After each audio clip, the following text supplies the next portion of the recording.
Welcome student. तो आपका स्वागत है आपके अपने यूट्यूब चैनल जूनियर गाइड पे। तो हम लोग इस वीडियो में देखेंगे क्लास 12th का मॉडल सेट भूगोल।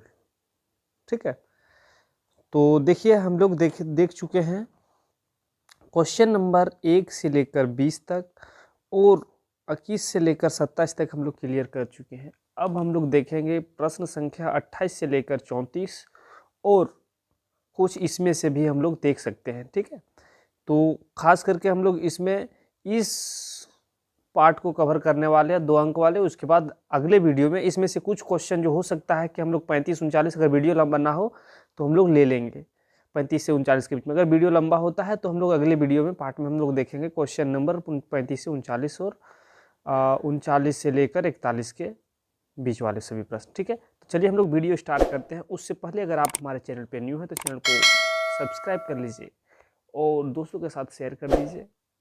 चलिए हम लोग स्टार्ट करते हैं क्वेश्चन नंबर 28। तो जैसे कि आप देख पा रहे हैं क्वेश्चन नंबर 28, तो देखिए ये दूसरा वीडियो है, पार्ट 2 वीडियो। ठीक है, हाँ, तो देखिए भारत में लिंग अनुपात के कोई 2 कारण बताइए। क्वेश्चन मेरा 28 में है, तो भारत में लिंग अनुपात के कोई 2 कारण बताना है आप लोगों को। तो बहुत सारे कारण आप लोग दिखा सकते हैं इसमें। तो चलिए हमने कुछ यहाँ पे लिख रखा है कि भारत में लिंग अनुपात घटने के 2 कारण निम्न हैं। कौन कौन से हैं? देखिए, पुरुष प्रधान समाज है, तो अभी समाज में पुरुष प्रधान अधिक देखा जाता है, इसीलिए लिंग अनुपात में घटता हुआ दिखाई दे रहा है। क्योंकि देखिए जैसे में पुरुष प्रधान जब है तो स्त्रियों को महत्व नहीं दिया जाता है, जिस कारण से डिफरेंस बढ़ रहा है। ठीक है, दूसरी है दहेज प्रथा। दहेज प्रथा भी एक समस्या। अगर किन्हीं के घर में अगर बेटी जन्म ले ली तो शादी ब्याह करने के टाइम में उसको दहेज देने की समस्या होती है। ठीक है, इसीलिए लोग लड़की और लड़का में डिफरेंस होता है। ठीक है, लोग लड़की अगर पैदा होते हैं तो नाखुश होते हैं, लड़का पैदा होता है तो खुश होता है। और फिर यहाँ पे कुछ और पॉइंट हम लोग लिख रखे हैं, इसमें से आप बना के लिख सकते हैं। जैसे में हम लोग पॉइंट नंबर 3 है कि वंश को आगे बढ़ाने के लिए और फिर है धार्मिक रीति रिवाजों में से पुरुष का महत्व अधिक है। धार्मिक रीति रिवाज के कारण पुरुष का महत्व अधिक है, इसीलिए लड़की लोगों को महत्व नहीं दिया जाता, जिस कारण से लिंग अनुपात घटता दिखाई दे रहा है, घट रहा है। ठीक है, तो चलिए हम लोग नेक्स्ट क्वेश्चन देखते हैं। उम्मीद है कि आपको समझ में आ गया होगा। तो चलिए हम लोग नेक्स्ट क्वेश्चन देखते हैं। क्वेश्चन नंबर 29 है कि भारत में जल प्रदूषण के किन्हीं 2 स्रोत का उल्लेख कीजिए। ठीक है, 29 नंबर मेरा क्वेश्चन है कि भारत में जल प्रदूषण के किन्हीं 2 स्रोत का उल्लेख करना है हम लोगों को। तो चलिए, भारत में जल प्रदूषण के निम्न स्रोत हैं, उसमें से हम लोग 2 ही को चर्चा करना है, तो इसके ऊपर आप चर्चा कर सकते हैं। जैसे में औद्योगिक अपशिष्ट। देखिए, जल प्रदूषण औद्योगिक अपशिष्ट कहने का मतलब है कि जो उद्योगों द्वारा, कल कारखानों द्वारा निकलने वाले अपशिष्ट को क्या करता है कि नदी में ले जाके बहा देता है, तालाब में ले जाके बहा देता है, जिस कारण से जल प्रदूषित हो जाता है। ठीक है, चलिए पॉइंट नंबर 2 है कि घरेलू वाहित मल जल। घरेलू वाहित, जिसे में घरेलू में ये होता है कि नाले में हम लोग जो खराब जल होते हैं, खराब पानी होता है, उसको बहा देते हैं, जिसमें से घरेलू कचड़े होते हैं वगैरह वगैरह सामान उसमें सम्मिलित होता है, ये भी जल को प्रदूषित करता है। कृषि रसायन। देखिए, कृषि रसायन जैसे में खेती बाड़ी करने के लिए लोग क्या करते हैं कि उर्वरक खाद का प्रयोग कर रहे हैं, कीटनाशक दवा का प्रयोग करते हैं, जिस कारण से जल प्रदूषित होता है। प्राकृतिक स्रोत, प्राकृतिक के द्वारा भी जल को प्रदूषित किया जाता है। जैसे में कुछ ऐसे खनिज पाए जाते हैं जिससे जल में घुलकर जल की गुणवत्ता को खराब कर देता है। ठीक है, तो उम्मीद है कि ये भी क्वेश्चन आपको समझ में आ गया होगा, अब बखूबी आप लिख सकते हैं। तो चलिए क्वेश्चन नंबर 30 हम लोग देखते हैं कि मुंबई हाई और सागर सम्राट क्यों प्रसिद्ध है। तो देखिए, ये दोनों पेट्रोलियम पदार्थ के लिए प्रसिद्ध है। ठीक है, तो सागर सम्राट देखिए क्या है कि यह एक जलयान है। सागर सम्राट क्या है? एक जलयान है जो मुंबई तट के करीब जो महासागर है उसके तट से 176 किलोमीटर उत्तरी पश्चिमी दिशा में अरब सागर में स्थित है, ठीक है, 176 किलोमीटर उत्तरी पश्चिमी दिशा में मुंबई से, ठीक है, वो कहाँ अरब सागर में स्थित है, जो तेल कुआं खोदने का काम करता है। ये क्या करता है, तेल कुआं को खोदता है, कौन, सम्राट, सागर सम्राट, ठीक है। उसके बाद यहाँ पे मुंबई हाई के क्यों प्रसिद्ध है, ये भी देखिए, मुंबई हाई पेट्रोलियम उत्पादन के लिए प्रसिद्ध है, ठीक है, यहाँ से पेट्रोल निकलता है जिस कारण से ये प्रसिद्ध है, ठीक है। तो चलिए हम लोग नेक्स्ट क्वेश्चन देखते हैं, क्वेश्चन नंबर 31। तो क्वेश्चन नंबर 31 हम लोग देखते हैं। तो देखिए, द्वितीय आर्थिक क्रिया का क्या अर्थ है, ये पूछा गया, द्वितीयक आर्थिक क्रिया का क्या अर्थ है।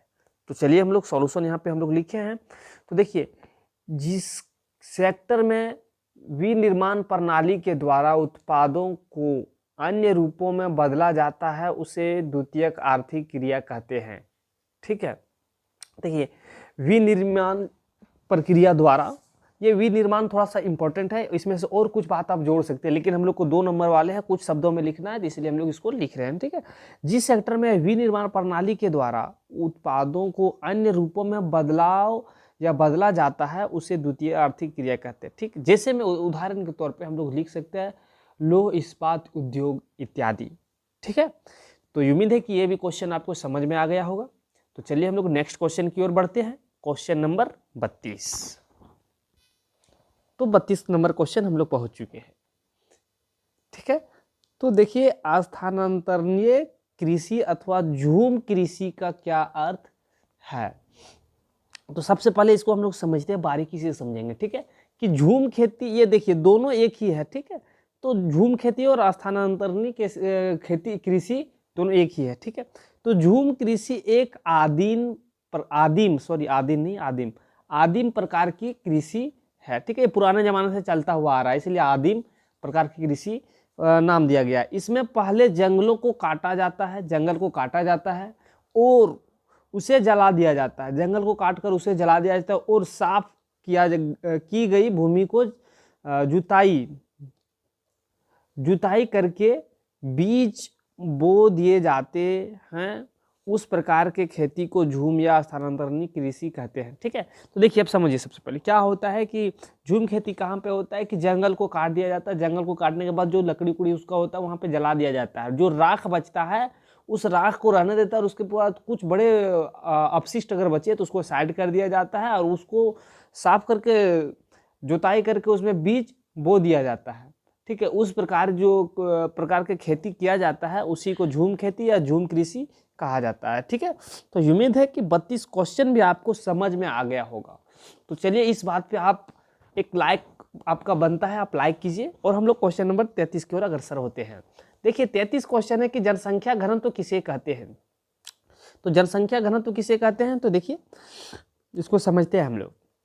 बहुत इंपॉर्टेंट क्वेश्चन हो सकता है एग्जाम में पूछा जा सकता है।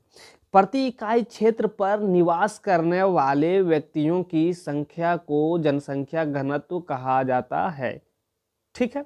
मतलब कि प्रति इकाई क्षेत्र में निवास करने वाले व्यक्तियों की संख्या जो होगी उसी को जनसंख्या घनत्व कहते हैं। इसका फॉर्मूला, जो जनसंख्या घनत्व का फॉर्मूला है वो ये होता है कि जनसंख्या बटे क्षेत्रफल, मतलब कुल जनसंख्या, जितनी जनसंख्या है और कितना क्षेत्रफल ले रहा है, भागा देने के बाद जो निकलेगा वो जनसंख्या घनत्व आपका हो जाएगा, ठीक है। तो चलिए क्वेश्चन नंबर हम लोग 34 देखते हैं। उससे पहले अगर आप हमारे चैनल पे न्यू हैं तो चैनल को सब्सक्राइब कर लीजिए, ठीक है, और साथ में बेल आइकन को भी दबा लीजिएगा। चलिए क्वेश्चन नंबर 34 हम लोग देखते हैं। प्रवास के 2 मुख्य प्रकार कौन कौन से हैं। जी, प्रवास के 2 प्रमुख या मुख्य प्रकार कौन कौन से हैं। तो देखिए, प्रवास सबसे पहले हम लोग समझते हैं कि प्रवास है क्या, ठीक है। जनसंख्या के किसी एक स्थान से दूसरे स्थान पर जाकर बसने को प्रवास कहते हैं, ठीक है। मतलब कि एक ये है, ये उठ के गया और यहाँ पे आके बी में बस गया, इसी को हम लोग प्रवास कहेंगे, ठीक। चलिए, प्रवास के 2 प्रकार जो है यहाँ पे देखिए, सबसे पहले क्या है, अप्रवास और एक है उत्प्रवास, ठीक है। अप्रवास और उत्प्रवास है, जिसको इंग्लिश में हम लोग कहते हैं इन माइग्रेशन, आउट माइग्रेशन, ठीक है।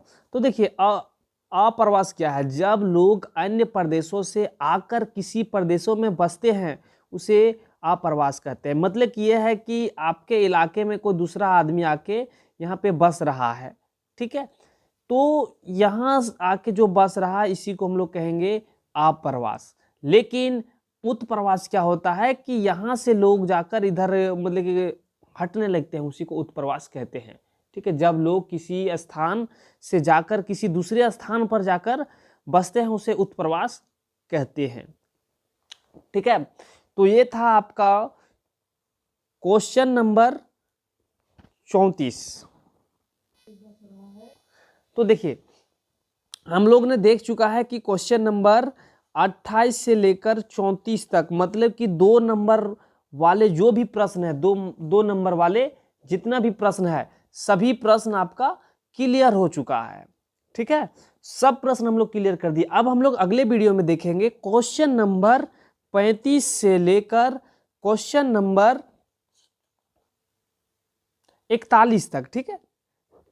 35 से 41 हम लोग अगले वीडियो में चर्चा करेंगे।